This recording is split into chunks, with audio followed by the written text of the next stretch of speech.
O trabalho da artista plástica Bia Dória ocupa todos os espaços da Pinacoteca Benedito Calixto. O público que visitar a mostra até 30 de novembro vai poder circular entre os salões e o Jardim do Casarão e se encantar com as esculturas que partem e voltam a fazer parte da natureza. A artista plástica Bia Dória tem na natureza a matéria-prima e o motivo do seu trabalho. Bia Dória se criou rodeada pelas matas de araucárias em Pinhalzinho, no oeste de Santa Catarina. Suas obras são feitas a partir de resíduos de florestas de manejo, produtos sustentáveis e árvores nativas resgatadas em queimadas, desmatamentos, fundos de rios, barragens. Por isso, é reconhecida como uma representante da arte contemporânea sustentável. Admiradora do trabalho do escultor Franz Krasberg, fez dele o seu mestre e inspirador, trabalhando e aprendendo com o grande escultor polonês radicado no Brasil. Esta convivência com o escultor consolidou na artista um caminho em direção à arte, atenta às necessidades de evolução do homem. As esculturas de Bia Dória são sensíveis e buscam expressão da consciência, uma invenção espacial das formas da flora. A motivação da artista é resgatar a história do Brasil através da exuberante natureza deste nosso imenso país. Destaque desta semana, direto dos nossos estúdios na Revestimenta, a artista plástica Bia Dória. Obrigada, Cláudia. Bia, é um prazer recebê-la aqui nos nossos estúdios e uma exposição com uma expectativa muito grande aqui na nossa Pinacoteca Benedito Calixto. Exatamente, eu estou muito feliz porque Santos é assim, para mim, uma felicidade estar aqui, né? Porque eu gosto muito daqui, gosto muito daqui, venho muito para cá. E quando o Antônio Carlos me procurou, eu já não podia, porque esse ano eu tô assim, sabe, eu tenho a arte base acontecendo, ontem estive no Rio de Janeiro, amanhã tem outro, então eu falei, não dá, esse ano não dá, porque esse ano todos os assuntos aconteceram depois da Copa e depois das eleições, né? Verdade. Mas aí ele insistiu e falou assim, não, ele é muito bom, Antônio Carlos, viu? Porque ele insistiu e falou assim, não, mas eu te ajudo, eu mando buscar. Eu falei assim, eu não posso, porque eu não posso descer. Enfim, eu fiquei muito feliz quando eu percebi que ele se prontificou a me ajudar, porque aí ele mandou buscar as peças que são peças grandes, então depende de muito transporte. Então quando ele se prontificou a me ajudar, eu percebi que ia acontecer, fiquei feliz, porque a Pinacoteca é linda. É lindo, um espaço lindo, preservado, né? Preservado, um casarão maravilhoso. Tem um contraste grande, que as minhas obras contemporâneas, coloridas, né? Tem um contraste grande. Isso é muito legal, né? A sua arte representa, na verdade, você é uma representante da arte contemporânea sustentável. Isso. Foi essa arte contemporânea sustentável, foram os críticos que assim denominaram, porque eu comecei a fazer as obras e eu sempre fui na busca, eu nasci no interior e sou filha de minha mãe italiana, então minha mãe sempre apreciava muito a natureza. Você vê, minha casa nunca teve uma flor comprada, era tudo natural, recolhido. No Natal a gente jamais tinha assim uma árvore fake, era sempre aquela árvore de Natal. Então a minha mãe nos ensinou a valorizar aquilo que a gente tem no quintal, aquilo que tem em casa. Então eu sempre apreciei assim um jacarandá, um ipê, uma araucária. Onde eu vou, o meu primeiro olhar é para o ambiente, para em volta. E saí da minha cidade, que eu sou de Santa Catarina, fui pelo mundo, estudei, trabalhei, casei e sempre sentia falta de alguma coisa. Quando eu me encontrei nessa arte, que eu comecei, sabe, eu já tinha esse olhar com carinhoso para as formas das artes, eu já tinha esse olhar porque já estava em mim isso. E então eu comecei assim, cada galho para mim se transforma numa bela mulher, um abstrato, e então, assim, e se tornou sustentável. Os críticos que assim denominam, e por ser realmente, eu não faço com nenhuma madeira de lei, é tudo com restos que eu encontro em fundo de rio. Se você ver aqui, por exemplo, aqui em Santos, se eu andar pelas praias, eu encontro várias raízes. Certamente.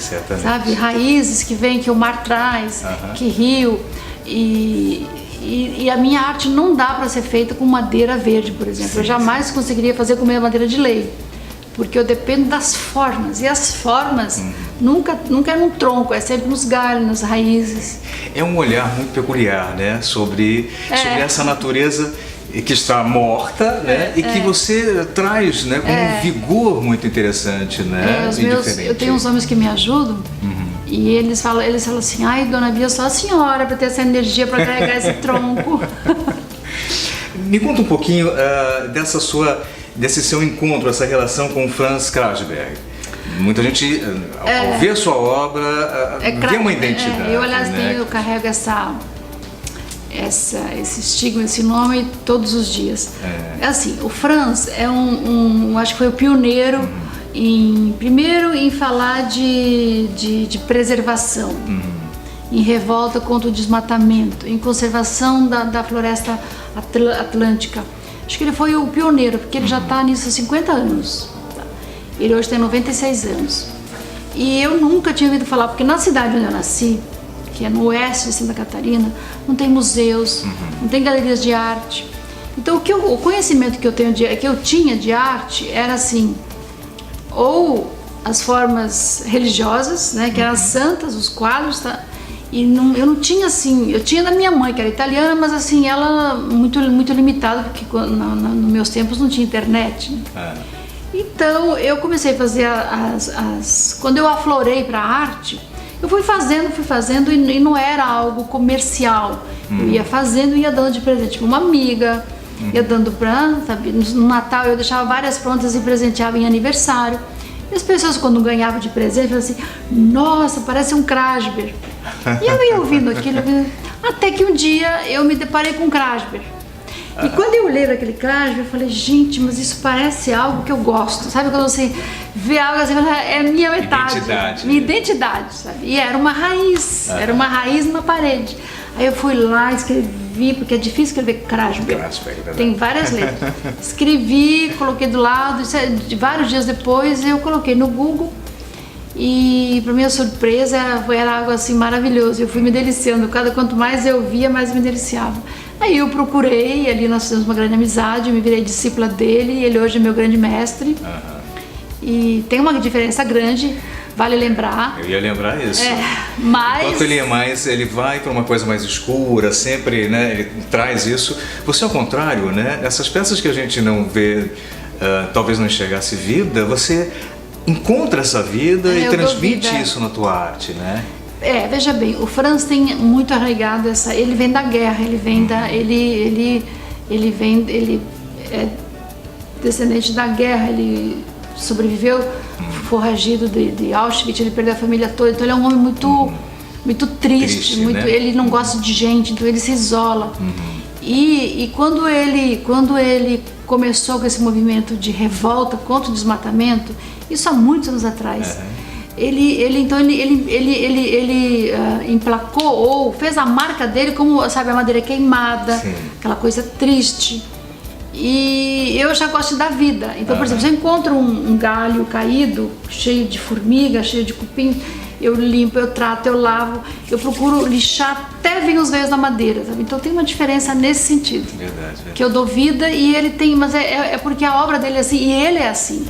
Eu já sou uma pessoa feliz, alegre e tal, mas ele é da guerra, então ele é uma pessoa mais contraída, mais triste, mais... Perfeito. Ele tem um gênio difícil, inclusive. Artistas? Todos os artistas têm gênio difícil? Não, eu não tenho, não. Acho que não, hein? Não. Raízes do Brasil. Esse documentário é fantástico que você fez, na verdade. Ele não começou como um documentário, a ideia era fazer um trabalho focado no teu trabalho, mostrar um pouco o teu trabalho.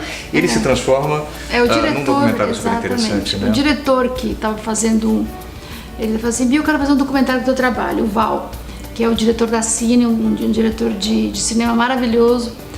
E eu falei, tudo bem, então vem comigo. Mas ele não tinha noção do que eu fazia, porque quem me vê do lado do meu marido não imagina que eu me embrenho em mangues, em Pantanal, em floresta amazônica. Ele não tinha noção. Aí quando ele me acompanhou em algumas expedições, ele falou, Bia, você trabalha em silêncio, é uma loucura. Aí um dia assim, aí ele foi gravou os colecionadores, eu agora fiz muitas peças para o Museu de Portugal. Ele gravou o dono do museu, gravou o galerista que me representa em Miami. Aí, quando estava quase pronto o documentário, eu falei, Val, eu estou indo para a Amazônia, você quer ir junto? Ele falou, não gosto de sol, não. Eu falei, Val, vem que você vai gostar. Aí ele falou assim, onde você vai? Eu falei, olha, eu vou na busca de madeira. E realmente, eu estou sempre na busca. E alguém me falou porque hidrelétricas é a minha Disneylândia, porque sempre se alaga muito, então tem muita madeira que fica, né? Fica, é verdade. Que fica. Então uma vez alguém me falou assim, Bia, você precisa ir para Balbina. Eu nunca tinha ouvido falar em Balbina. Você já viu falar em Balbina? Primeira vez eu vi a partir do teu documentário. Pois é. Para você ter ideia, a Balbina foi o maior desastre ambiental que se tem notícias. E foram os brasileiros na floresta amazônica. A Balbina foi uma hidrelétrica projetada nos anos 80 e inaugurada agora 12 anos atrás pelo governo Sarney. Ela foi projetada para gerar energia para Manaus. Tá? Só que os engenheiros, não se sabe porquê, fizeram os cálculos e as proporções erradas. Então eles alagaram uma parte, só que o Amazonas tem muitos braços de rio.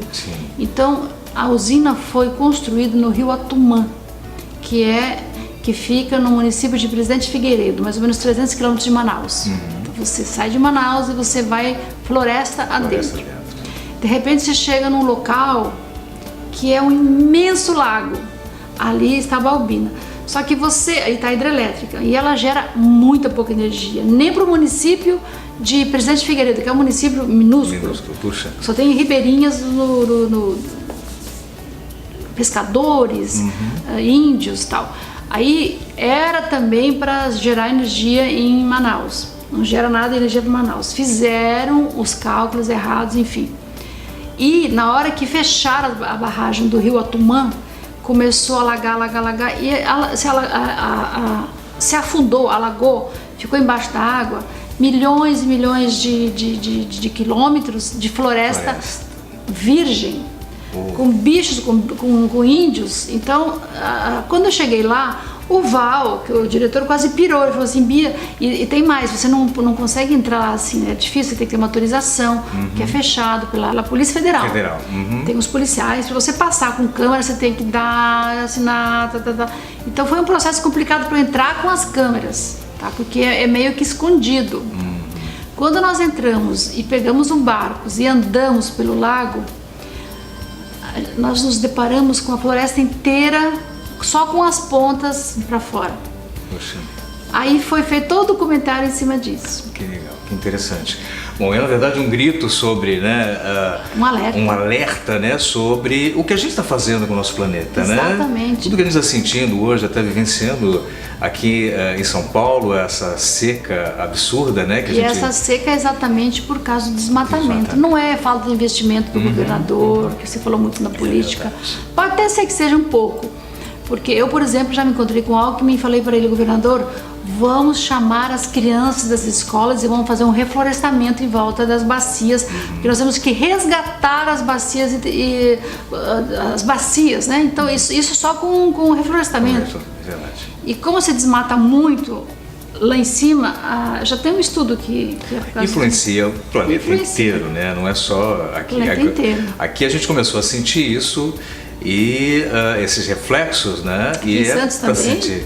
Aqui em Santos a gente não sente tanto, mas escuta muitas notícias de São Paulo. São Paulo tá feio. E ficamos assustados, né? Porque é tudo muito perto, né? Nós já sofremos muito falta d'água aqui, né? Em algumas regiões, toda vez que entra o alto verão, algumas cidades tinham problemas nesse sentido. Parece que até o Guarujá dessa vez teve um pouquinho de novo, né? Coisa que fazia muito tempo a gente não ouvia, mas parece que já começam né? A gente tem rumores de que isso pode acontecer. Então a gente realmente fica preocupado, é um alerta, né? Mas o que o documentário a gente faz... mas você pode assistir o documentário e você vai ver que Aí o que eu fiz, voltando a falar no documentário, nós entrevistamos os ribeirinhas e eles contam que depois que houve essa hidrelétrica não teve mais água, eles ficaram sem água, porque a água, como a floresta apodreceu embaixo da água, a água fermentou e ela ficou inviável, nem para tomar, nem para peixe, nada, ficou uma água preta, porque desastre ambiental. Porque a floresta em fermentação, ela diz que durante 6 anos ninguém suportava o cheiro da ebulição da floresta em decomposição.